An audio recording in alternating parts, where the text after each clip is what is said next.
All right, welcome everyone. Evening to all those who are joining us near and far. Welcome to another Peaceful Solution Character Education Teacher Certification Training class. We're going to be continuing in the Unit 3, which is the self-control unit. And we're going to be picking up where William left off last class. And this is a very, I would say this is a very powerful chapter within one of the most beneficial units of the Peaceful Solution Character Education program, because when we take a look and consider the characteristics that, we're training our students to develop these positive characteristics, without the character trait of self-control, it will be hard for them to exercise these in any given situation, right? And of course, we've covered previously, and we'll continue to go over many more times throughout this unit and the two to follow. But this requires the action of the student to stop and consider their thoughts, right? The thought process is very important in the decision-making process, okay? But also they have to take into consideration, what is the goal that they're wanting to accomplish. If they don't have goals, if they don't have positive goals, then they kind of leave themselves subject to just kind of doing whatever pops into their mind. The spontaneous choices, the impulsive choices, impulsive actions, and so forth. Not taking into consideration the consequences that can come because they don't think about the things that are going on first and foremost with their thoughts, controlling their thoughts, and then controlling their feelings. And these feelings are very, very powerful. They as we're going to see here as we move forward, as we get started in the lesson this evening, these emotions, right? A lot of very bad decisions have been made merely based on emotions, okay? And that's what we want to try to eliminate. Remember, we're trying to reach a generation of people, even if you're dealing with people who are a little bit older, because they can be students too, someone who might be, already an adult, who might be already in their 20s, 30s, 40s, 50s, it doesn't matter how old they are. Anybody who is capable of learning falls into that category of student. Even us as teachers are continuously being trained, developing our skills, and through repetition and education, we can become more proficient and efficient in the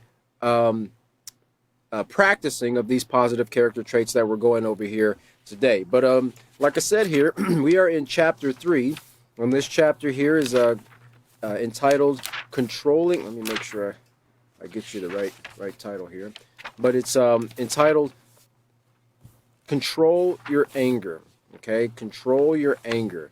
And if you have your book, of course we've mentioned it plenty of times before on the Facebook official Peaceful Solution page. There's a drop-down menu that you can click more, and it'll bring you to the units that we've covered so far. You have character acceptance was the unit before this one, and we're in self-control, and you can click on that and download that, and you can follow right along with us. But if you turn back to lesson plan 3, and of course the teacher's manual is what we go through because it has all the information, all the tips, the resources, the answers, and so forth to help you to become an effective teacher in bringing forth these lessons to your student. You as a teacher must know the objective. You must know the purpose. You must know the goal. You must have a benchmark to show you if you've accomplished the task of the lesson. If you haven't, then it's necessary as teachers for us to kind of go back and recap. That's why you'll see when we go through classes, we'll go back and we'll do a little bit of a refresher on the previous class so that we can merge it right into the class that we're covering right now. But if you go back to lesson plan 3, page C, and let's look at the purpose and objective there, because this tells us what we're wanting to accomplish with each lesson that we go through. And it says students will learn how to identify, right? How to identify, how to recognize, okay? When you identify something, you're able to recognize it. You're able to pick it out from a crowd. You're able to recognize it from other things, okay? But in dealing with emotions, there are many emotions that a person can experience, and as we've covered before, they fall into two categories: positive or negative. And we covered the fact in the previous chapter, chapter 2, controlling your emotions to your advantage, that even positive emotions must be identified, and we also have to be careful in how we respond to those positive emotions, so that we don't do something to bring a negative consequence into our lives, right? So students will learn how to identify the emotion of anger. Anger is classified as a negative emotion. Now, just because it's classified as a negative emotion doesn't mean that it's a bad thing, okay? Anger just merely tells you that there's something that you don't agree with, okay? Now, the thing where it turns from just an emotion to, something that becomes bad, so to speak, is when we don't control that anger and it turns into rage, right? Rage is the uncontrolled emotion of anger. And that's when people go and they do impulsive things. They retaliate, they attack. And we talked about some of these anger styles that we'll go over again here in this class. And they do things that once it's done, it cannot be undone. Kind of like once you see something, you can't unsee it. So they're going to learn how to identify the emotion of anger and notice how to practice self-control regarding anger. So it's necessary to recognize anger and now put into practice the techniques that we've already gone over from chapter 1 all the way here leading up to chapter 3. And we're going to continue to go on, bring out some more tips and techniques that can be used to develop the skill of self-control regarding anger, so that the student recognizes when they are angry and then they don't allow it to proceed to a situation where it's out of control. They have to be in control of their thoughts, their feelings, and their actions. All right, so we're going to be picking up on page 67, but in order for us to continue with that, because we're going to be talking about picking up where William left off, it's kind of a self-evaluation that we're going to be going over here. And it's determining your anger style. But in order to get that and understand what we're going to be covering here with these questions and this self-evaluation, I want to just take us back just to the previous page. But before we do that, let's just make sure we're on track. Make sure we're on track. And this is recommended to all teachers before you go through any class. Go through the procedure that covers your lesson for that day. And it's beneficial to go through the procedure that follows your lesson, so you can know kind of where your lesson is leading you to bring your students to next. Okay, you kind of have a insight into what's coming. Your students won't, but you'll understand in what you're dealing with or bringing forth or presenting in your lesson, then that class on that particular day, the goal or the purpose of what you're going to be leading up to next, okay? And that kind of helps the lessons to flow together smoothly for your students. But we would have left off on procedure 5, and that's on lesson plan 3, page 3 in your teacher's manual. And it tells us to instruct students to turn to page 64. Now, this would have already been covered in the previous 2 classes. And read the section entitled Anger Sequence. Now, the sequence is a process through which things go through to get to a particular end goal. All right. Have students learn their anger cues and then complete the self-evaluation found on pages 64 through 68. Now, you would have went through part of those self-evaluations from the previous teachers, Chris or William. And then what we're going to do here in this class is we're going to summarize the evaluation on page 69 if we get to that, which I think we should get to that today. So let's turn back over to page 66, because I wanted to review this before we get into determining your anger style, because here is where we're talking about the anger style here on page 66. And if you have your book there, we have kind of a strip there of comic there showing the different styles of anger. You have withdrawal, attack, and displacement. And that's what we're going to cover here today as we go through this. But if you look right underneath that strip there, it says to withdraw, and these are talking about three different styles of anger. To withdraw means to ignore the source of the anger. People who withdraw either pretend that they are not angry or they hold their anger in. They give others what is commonly known as the silent treatment. People who withdraw, notice here, they stew in their anger, right? If you've ever made a stew, on a nice cold winter day, that it takes time, sure, you can make the preparations and cut the vegetables and cube the meat and everything and put the sauce in there and set it in the big stew pot, on the stove or on the fire or however you're going to cook it.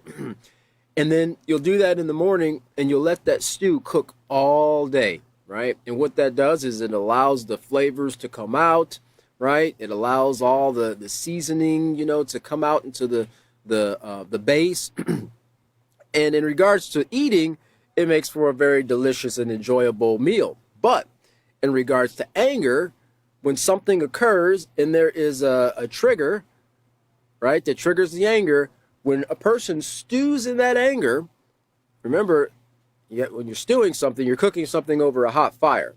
So now they're entertaining these hot thoughts, okay? And it's bringing up all these other emotions and all these other scenarios and all these other triggers and so forth that has got them looking for a way, right, to not deal with their anger in a positive way, but it's justifying their action of withdrawing, right? It's justifying them giving their friends the silent treatment, okay? So you don't ever want to stew in your anger. Eventually, people who withdraw, notice here, because this is a reason here why you don't want to do it, they reach their breaking point where their anger erupts, causing harm to themselves or others. Kind of like if you've ever used a pressure cooker, right? A pressure cooker has a pressure, I guess it might be a pressure release valve on the lid. And I know there's different types of pressure cookers and so forth out there, but for the most part, you have a pot and you have a little lid that's, I think you can put on some of the older ones different weights on them depending on the type of pressure you want to have in the pan. Well, in a situation where that lid, that release is blocked, right, the pressure is going to continue to build. And this is what you get when you don't deal with your anger in a positive way, when you stew in your anger.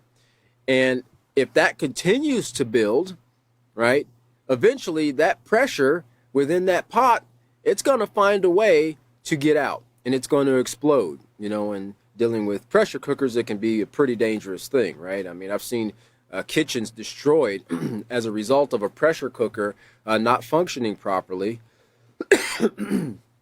or the little pressure relief valve not functioning properly, and it destroying a whole stove and cabinets and sometimes even the ceiling and everything. It's the same thing with like a water heater, and you can easily compare these things. And you can use these examples in your class because a water heater takes cold water and it uses an element, if it's an electric, or it uses a flame, if it's gas, and it heats that water to a particular temperature, right? And it has a thermostat, right? It has something that is able to sense the temperature in the pot or in the water heater, and a gas valve that's supposed to regulate, or a thermostat that's supposed to regulate the temperature. Well, if something goes wrong and something gets stuck, well, manufacturers put in a relief, right?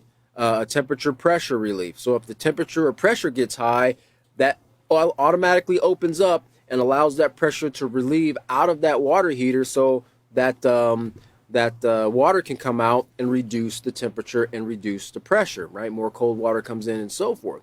Well, if something goes wrong, well, just like the crock pot or just like the pressure cooker, that water heater can explode. And an exploding water heater with 50 gallons or 40 gallons of water can pretty much almost decimate an entire house. Well, take that example And you can even, if you get the opportunity to pull some pictures off the internet of a pressure cooker that's exploded, or a water heater that's exploded, or a boiler that's exploded, that would be an excellent visual. And I should have done that this evening. I just kind of thought about that here today, right now. But that would be an excellent visual to show your class that this is how our anger, this is the kind of damage that we can do to other people when we allow ourselves to stew in our anger, right? When we don't find a positive release. Like William was talking about, the psychologist that was saying, when you get angry, don't go and hit people, go and hit your pillow, right?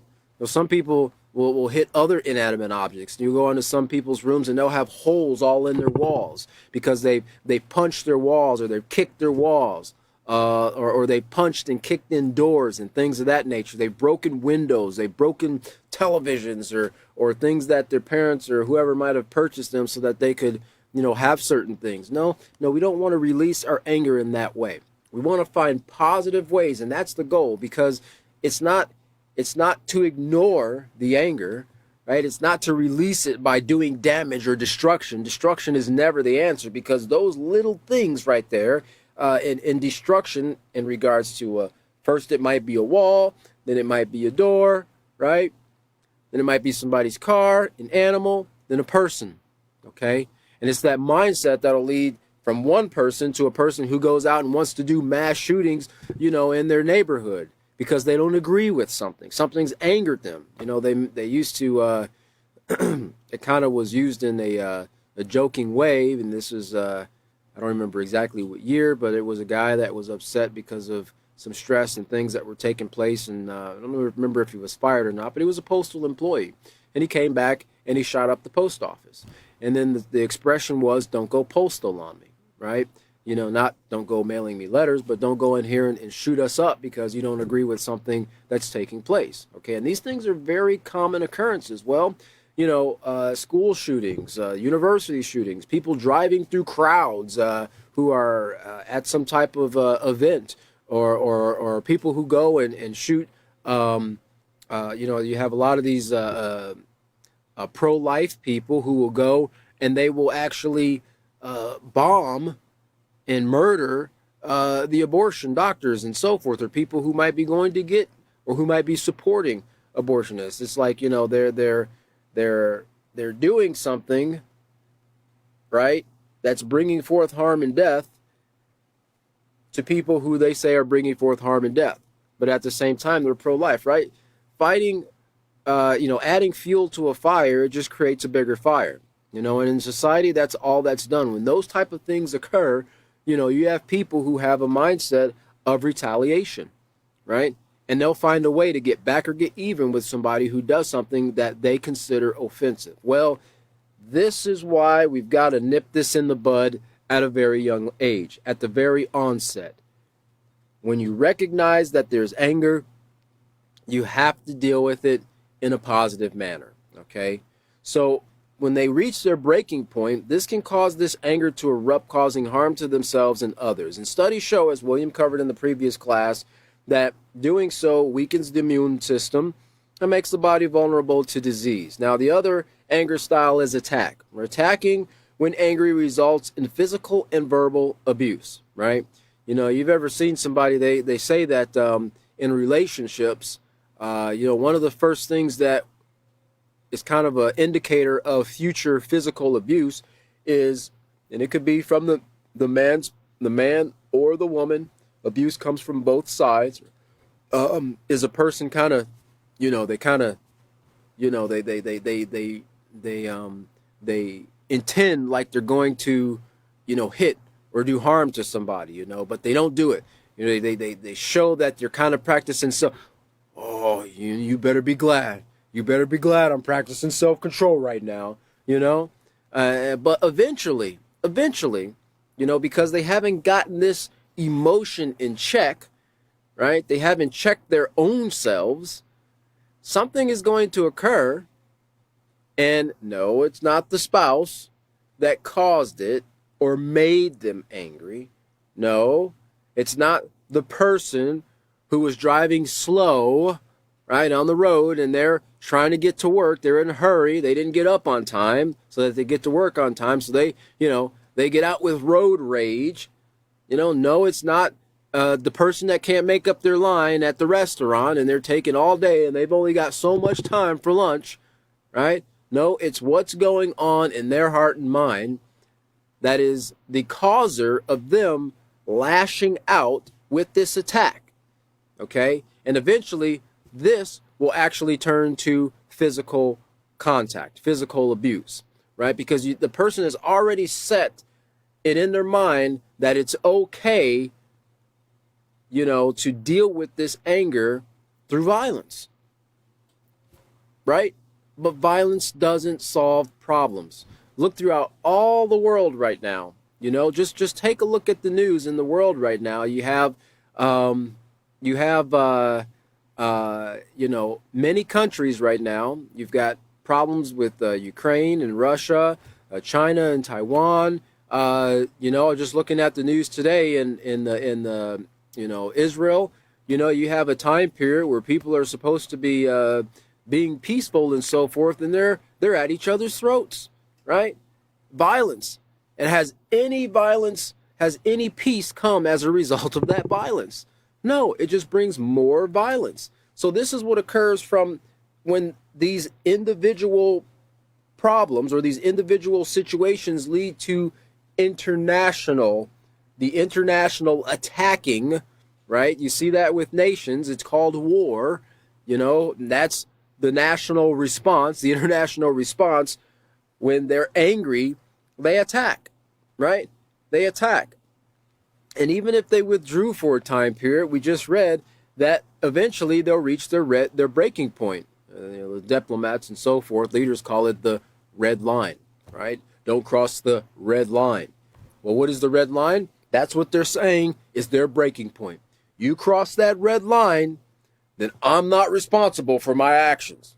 You've brought this on yourself, nation such as such, or president such as such, or, ambassador or prime minister such as such, right? Well, had they been taught these things at a very young age and they learned to value them, as leaders of nations, they would be finding ways to peace. I think one of the leaders, I don't know if it was of Japan, maybe it was one of the generals who, during World War I was saying that, a strong man, and I'm probably not quoting this right, and I apologize for that, but he was saying that, a strong man, a strong leader, would be finding a way to avoid war, not go to war. They reward generals and leaders and so forth because they fought a great fight. They fought a good fight. We attacked the enemy. We squashed them underneath our thumb. We made them submit to our demands. A great leader is one who finds a peaceful solution, who finds a way around war, right? And exhaust every effort to make sure that everyone can be taken care of. So now here are some of the things that can occur when this physical abuse takes place. It includes hitting, kicking, slamming objects, or pushing people. Verbal abuse includes yelling, vulgar language, saying cruel things that would put down and hurt the life and well-being of the other person. Now, another type of response involves displacing your anger. So we have withdraw, attack, and now displacing your anger. And this means taking out your anger or frustration on people or inanimate objects that are not directly connected to the incident that you're angry about. For somebody who has totally nothing to do, or something that has absolutely nothing to do with the source of your anger, okay?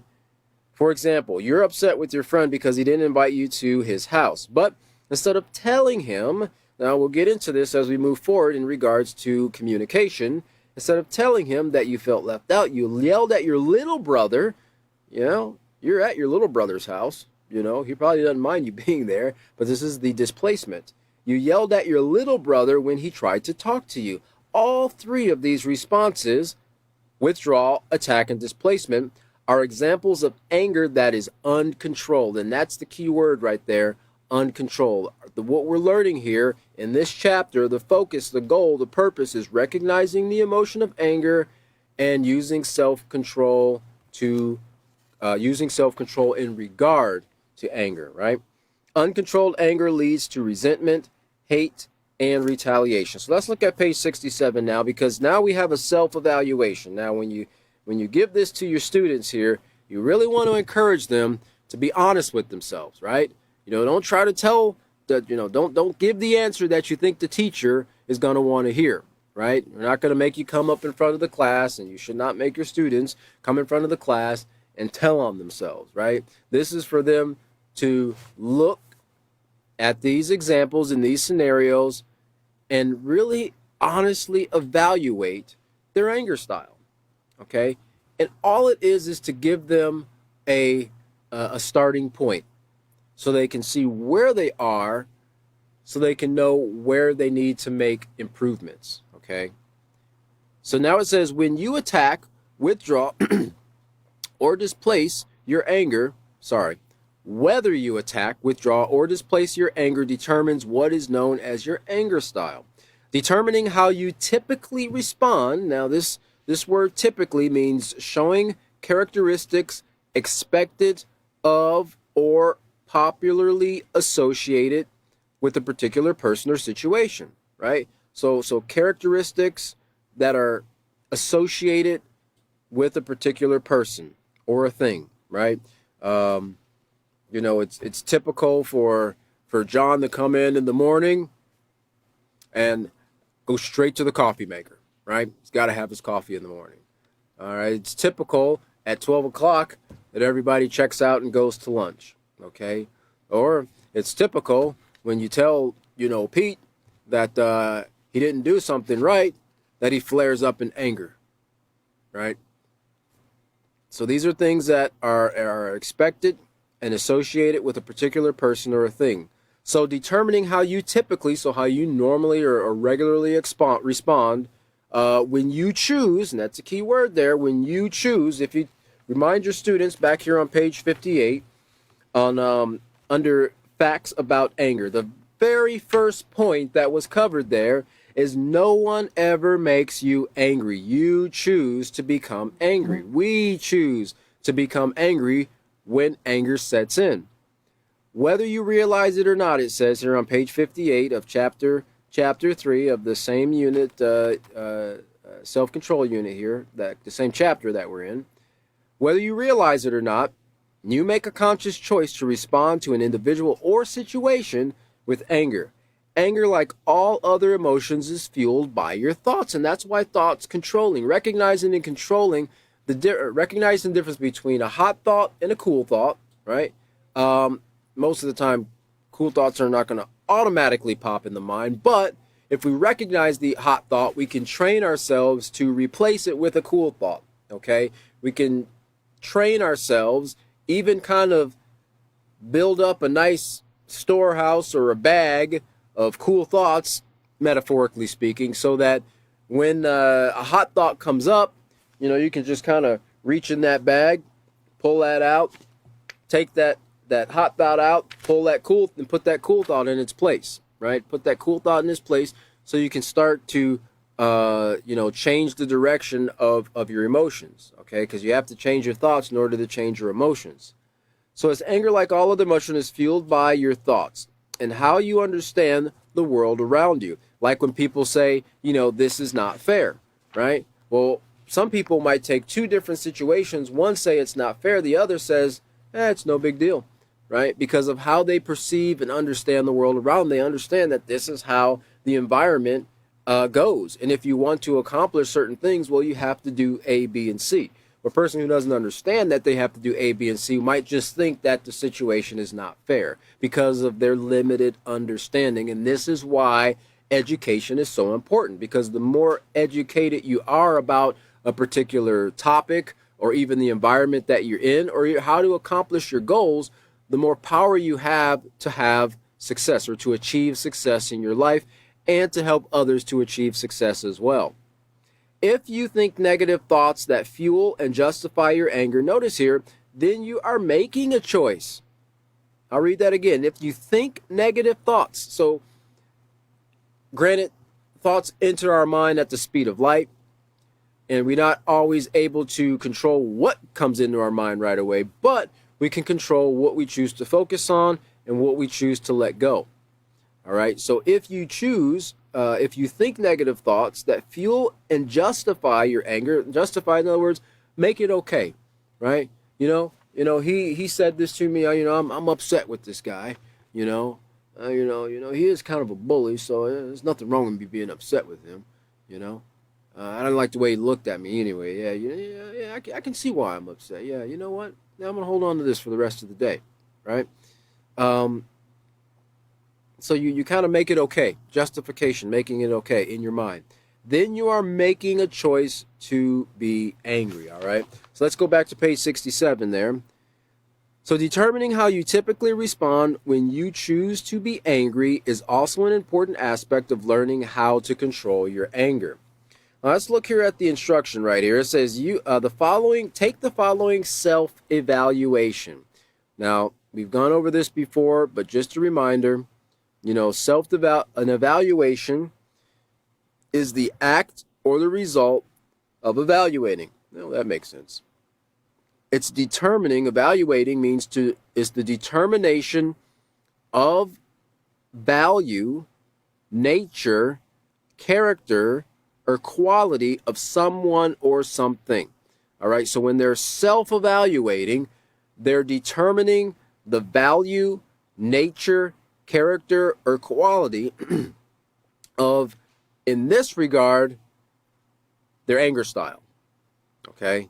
Their anger style. That's what we're wanting to get them to recognize about themselves in this lesson right here. Okay? Imagine that you are the character in the following scenarios.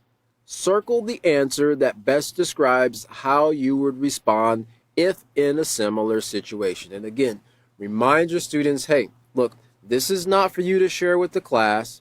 This is not a pass or fail. This is not something I'm going to take and read and judge you based on from the teacher, right? This is something for you. You need to look at this, put yourself in the place of the characters here, and be honest. Be honest in your evaluation. Number 1 there, it says, you ask your friend to borrow his new CD. You might have to say MP3 player. You might have to say headphones. You might have to use something that kind of brings it up to date. With what some children might not even know what a CD is right now. The 2003 CDs were very, very popular. 2022, most of what people get their music from is streaming. Okay, as a teacher, you have to use a little bit of creativity in that regard. So anyway, you asked your friend to borrow his new CD. He told you no. You reminded him that you let him borrow your CD when it was new. But he told you that he didn't care, right? So now we have A, B, C, D, right? Okay. And as a teacher, this is for you to look at, right? You're determining, or you're seeing here, and they're pretty much all the same order. Attack, displacement, and withdraw. Okay, attack, displacement, and withdraw. So A, this is what the student's going to be looking at and circling. You tell him off and slam the phone in his ear. Now, this is kind of how dated some of the scenarios are in here, because, back in the day when phones were on a wall or on a table, you were able to, boom, slam that phone down. Today, you might have to, and if you don't get it right, you got to kind of press it a couple of times in order to get the phone to hang up. But the person doesn't hear any slamming, you know what I mean? They just hear a disconnection, or, the call's not connected anymore, But this is what people did when they were upset and they were talking to somebody on the phone. Then they would just, bam, slam that phone down. And sometimes they slam it down so hard you could hear the phone ring. The little bell inside the receiver, not the receiver, the base ring, not in a cordless phone, obviously, but in the old, rotary dial or push button phones. They had little bells in them that when the call came in, it was that loud. That on newer phones, it's called the old school or the old phone ring, right? It's that type ring, That's how phones sounded, before the digital and the cordless and everything else came out. And so sometimes you slam that thing so hard down, it'll make the bell ring a little bit, kind of a resonation. So that's one of the things. You slam it down, phone in his ear. B, you tell him you don't care either, but later yell at your little brother when he asks you to help him with his homework. So now as the teacher, and this is not something we have to necessarily point out at that time with the student, but you keep a mental note that the first example was an example of attack. Okay, you remember it covers not only physical but for verbal abuse as well. All right, he told him off and slammed the phone in his ear. He kind of attacked the phone. The second one there, B, is you yelled at your little brother. Well, this is displacement. Your brother had absolutely nothing to do with your friend not letting you borrow his CD. He just asked for help with his homework from his big brother, right? You yelled at him, okay? That's displacement. Remember, someone who's disconnected or let me see here. Someone who is not directly connected to the incident that you're angry about. And then letter C there, the third response style, you tell him that's fine, right? So he wouldn't let you borrow the CD, so you're on the phone with him, you tell him, oh, that's fine, but we're cold to him, or kind of gave him the cold shoulder for the rest of the week. All right, well, that would be an example of withdrawal. So you not dealing directly with the problem, you're stewing in your anger, and the next time something comes up, right, and maybe he doesn't let you borrow a pen, or possibly he doesn't give you a ride, or whatever the case, then eventually you're going to blow up at him, you know. But as we covered all the way back in the elementary series, kindergarten series, you know, ownership. People have rights of ownership. People have rights regarding their belongings. And they have the right to say no, and no is okay. You know, that doesn't give you the right to be angry with the person because they say no regarding their belongings. In fact, a true friend will never try to force a person to change their mind in regards to their belongings. They'll respect their answer, okay? They'll respect that they have the right to say no regarding their belongings. And then the last letter there, D, you accept this decision and thank him anyway. After all, it's his possession. And like I just said, it takes us all the way back to the very, very, very first kindergarten series, right? Pre-K series even, you know, in regards to ownership. He has the right to make decisions about the things he owns, which means as a student, they would have had to cover this information from the get-go, right? They would have had to have that foundation of recognizing owners. You see how we can't skip over anything in any of these lessons, teachers, because they all tie together. You know, you might not hear about something until you get, you know, hundreds of pages down the road, but it'll tie way back into the very first lesson. And that's why it's important as teachers that we keep these things fresh in our minds. Occasionally go back and rehearse the various topics that have been covered, because they'll tie into, and you know, a thought will pop into your mind about a lesson that was covered, you know, maybe several units ago, okay? That'll help you to better explain and to kind of magnify the purpose of that, or the objective of that lesson in your students' minds, you know, and the goal is really to get them to understand it, and not just understand it, but see the benefit of it. In other words, when they see the benefit of it and they develop a value for it in their mind, then they're going to have the desire within themselves to use those character traits, those skills that they learn, to make right choices. Okay, we want them to make right choices. We want them to have this self-discipline, this self-leadership, right, to make choices that don't bring harm, to themselves, others, or the environment. All right, so that's the first scenario there. Number 2 there. During band practice, you tried hard but kept hitting the wrong note. The conductor became frustrated and told you that it was obvious you weren't trying, so maybe you should stop playing. Now, could you imagine that? You're in band practice, and band consists of a lot of other people there, right? You know, you've got the woodwinds, the brass, the strings, the percussions, you know. Well, you're hitting the wrong note. The conductor's talking to you. The band teacher's talking to you, right? So now what? Everybody's attention is focused on you. Anger wasn't the first emotion in that situation, I bet embarrassment probably was. You go back to those cues, those anger cues that we covered on the previous page there, previous couple pages back on 65 there. I bet a person's face would probably turn like beet red.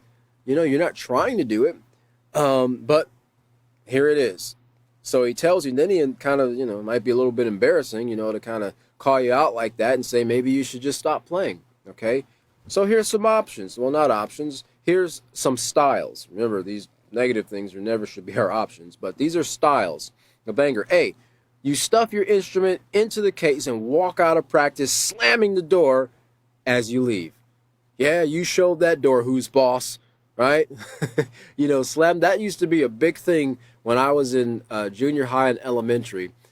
People walking out of the classroom and they would try to slam that door as hard as they could. And we had some pretty big, heavy, schools that were built in the 30s and 40s, 50s, and so forth. They had some pretty heavy-duty craftsmanship to them, and a lot of the rooms had, glass. They were safety glass doors. They had that mesh in between the glass, two pieces of glass. And sometimes students would intentionally try to slam that door in order to break that glass, okay? And this was kind of a sign of protest to show how angry they were with the teacher, that they were asked to leave or something occurred that they didn't like. So B is you tried concentrating harder, but after practice, you kicked the garbage can over when no one was looking, right? C, you pretend that you're playing whenever you can, you pretend that you're playing whenever you came to the note that was difficult, right? And, so you're kind of withdrawing from doing what you need to do. You're not addressing the situation, right? You're not trying to put more, a different effort into correcting it or resolving it. You're just kind of going to step back a little bit. No, that's withdrawal. That's a physical example of withdrawing in regards to, this scenario here. Or D, after class, you tell the conductor that you were trying your best and ask him if he could help you with the notes you're missing. All right, see, that's a right choice. That's a peaceful solution. That's controlling your anger, okay? And keep in mind, in these scenarios, in these responses, it's not saying that the student won't become angry, okay? Remember, anger's not a bad thing. It's how we choose to respond to that anger, that emotion of anger. Number 3, during physical education, one of your PE class, one of your classmates tripped you while you were running. A, you get up and push them, all right? B, you act like it really didn't matter, but after PE, you push one of your peers out of the way while on the way to the water fountain. C, you act like it didn't matter, but you kept thinking about the incident for the rest of the day. Or D, you get up and ask him why he pushed you. He apologized and said he didn't mean to. You say, that's okay, and forget about it, right? All right? In other words, you've dealt, in these D's, I don't want to jump ahead of myself here. All right, scenario 4, your sister said she was too sick to do her chores. Your dad asked you to do your chores and hers as well. Later, you overhear your sister on the phone saying that she got out of doing her chores. You, A, march into her room and yell at her. B, pour bleach on her jeans when no one is looking. C, pretend you didn't hear her, but plan a time when you can get even. Or D, tell your father what you heard your sister say. All right, and then lastly, number 5 there, you ask your classmate to borrow a pen.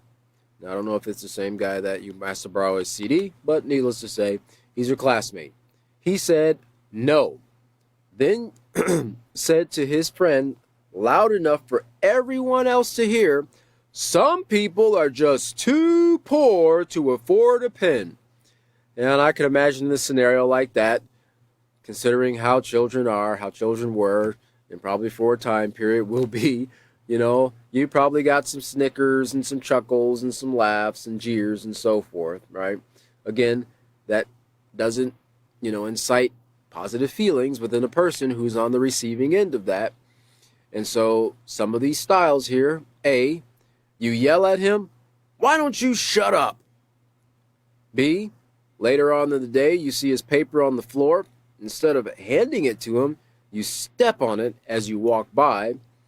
C, you pretend that his hurtful comment didn't affect you, but you can't stop thinking about how everyone laughed at you, right? There's that stewing in your anger. You continue to bring up a trigger that led to a thought, that led to a feeling, and you kind of like one of those storm systems or a hurricane that kind of moves in and then it just hovers over a particular area, just dumping rain for hours and hours and hours and hours, and then major flooding takes place. But what you're doing is you're flooding yourself, your mind, your heart with these negative thoughts, and not to mention the hormones, right, that get flooded into your bloodstream because of what anger incites, the increased adrenaline and so forth, because you go into this fight or flight scenario in your body, right, and you increase these the adrenaline and so forth, and you can crash from that. Usually after that they have adrenaline crashes and the person is just like they feel completely wiped out, right?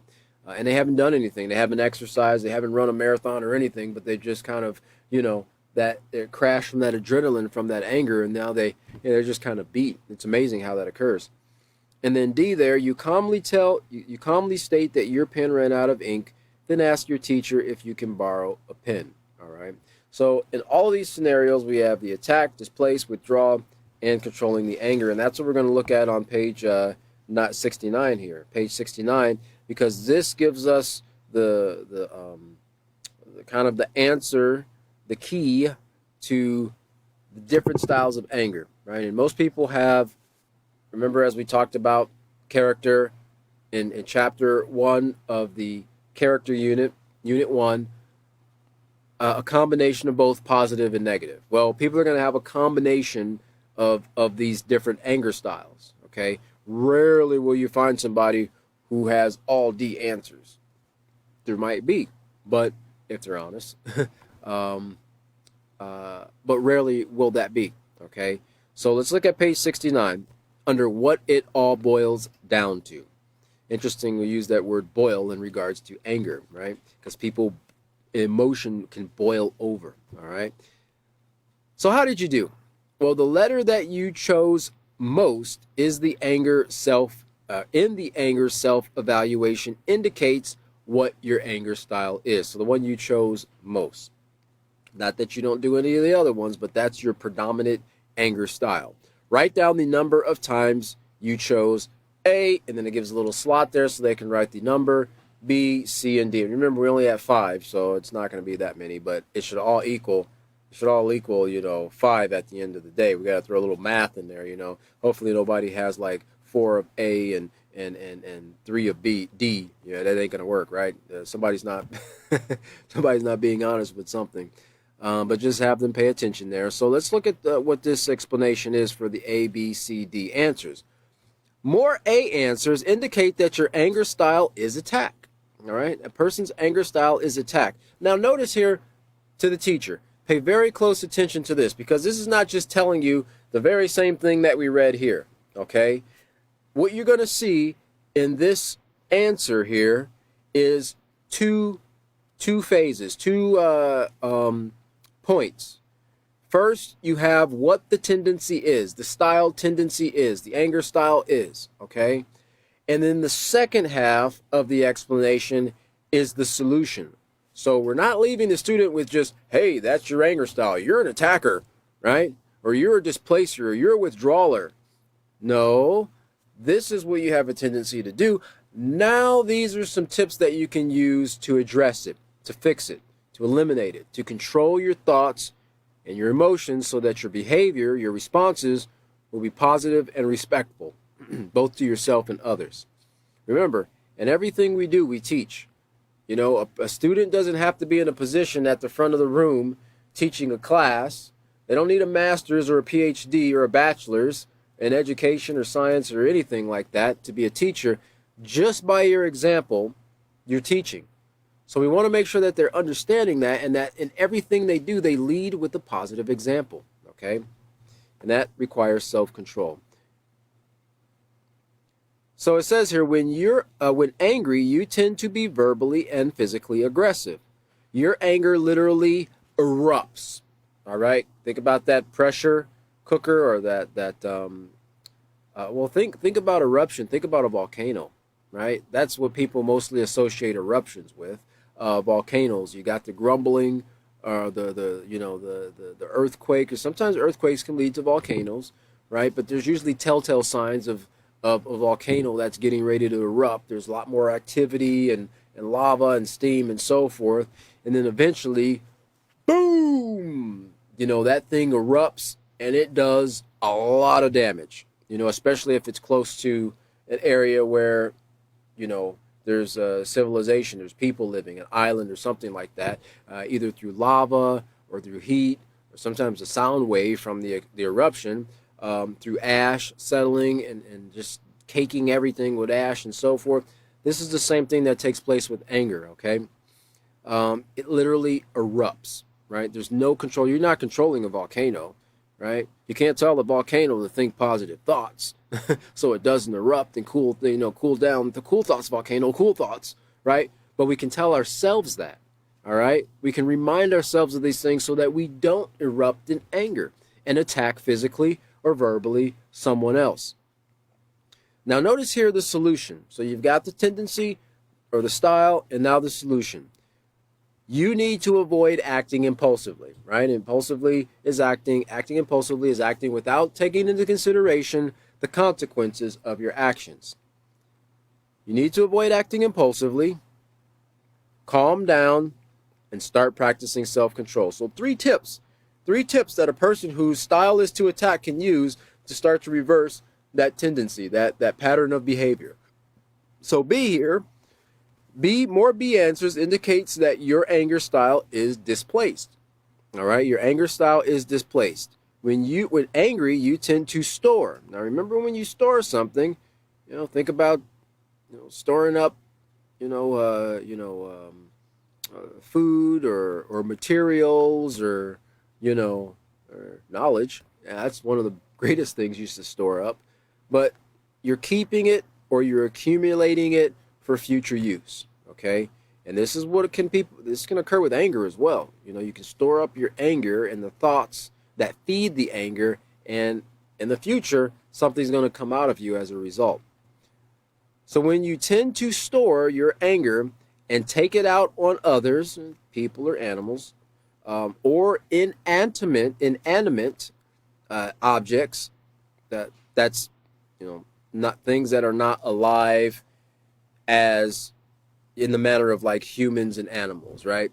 Science has proven that pretty much everything's alive, right? And it's not a science class. You don't have to go into debate about it, but just help them to understand that those others would be people, or even animals, or inanimate objects like the example of the trash can or the door or the wall or something like that, right? Something that is not going to respond, to your displacement of your anger. So they take it out on others and inanimate objects rather than handle the feelings in a straightforward way. All right, handling, that is managing. Another word for handle is to manage, right? Manage the feelings in a straightforward way. Now here's the solution. You also, just like an attack, need to control your anger and learn proper communication skills so that you can effectively deal with your feelings. Now, we don't have time to go back to it here, but in the acceptance unit, unit 2 on, let me see here, it was chapter 3, page 44, it deals with interaction and communication, pages 44 and 45, right? And it shows how we communicate, how when we interact with others through our communication, It's not only the words we say, but how we say them, our facial expressions and so forth. They play a huge part in that. So we need to be able to communicate effectively, right? So that you can deal with your feelings. Don't just ignore them and just let them go. No, effectively communicate. Talk to the person or talk to someone so you can deal with those emotions. Letter C there, more C answers indicates that your anger style is to withdraw. You try to ignore your anger, ignoring it, right, rather than deal with your emotions in an appropriate way. Pretending you're not upset or bottling up your anger is not going to make your feelings change. In fact, in the long run, it will only make it worse, right? Ignoring it, kind of like, ignoring brushing your teeth. If you've ever had to travel a long distance and you don't really have a bathroom to go through and, kind of freshen up, or at least your toothbrush isn't packed all the way at the bottom of your suitcase, and that film builds up on your teeth. I can't stand that feeling personally, but it builds up on your teeth. Well, if you ignore it, maybe I'll eat something crunchy. I'll eat something crunchy to kind of shave away that film. No, you're just going to add more film to your teeth, right? And eventually it's going to look like you were just chewing on a stick of butter later on at the end of your trip, right? But ignoring those types of things don't make the feelings go away. It doesn't make the feelings go away. In fact, it can make them worse. Now, here's a solution. Learning to practice self-control and improving your communication skills will enable you to deal with your anger appropriately and effectively. Okay, so the two things, B and C, focus also on communicating.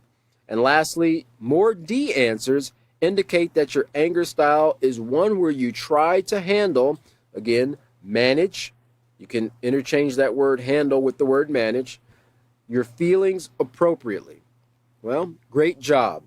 You are respectful and direct in trying to resolve your anger. In other words, you don't put it off on something else or someone else, or you don't try to deal with it by expressing your anger in these three styles. No, you directly deal with the emotion in a positive way in order to resolve it and to achieve a peaceful solution. And that's the goal we want to always remind our students to come to. A peaceful solution should always be their intention.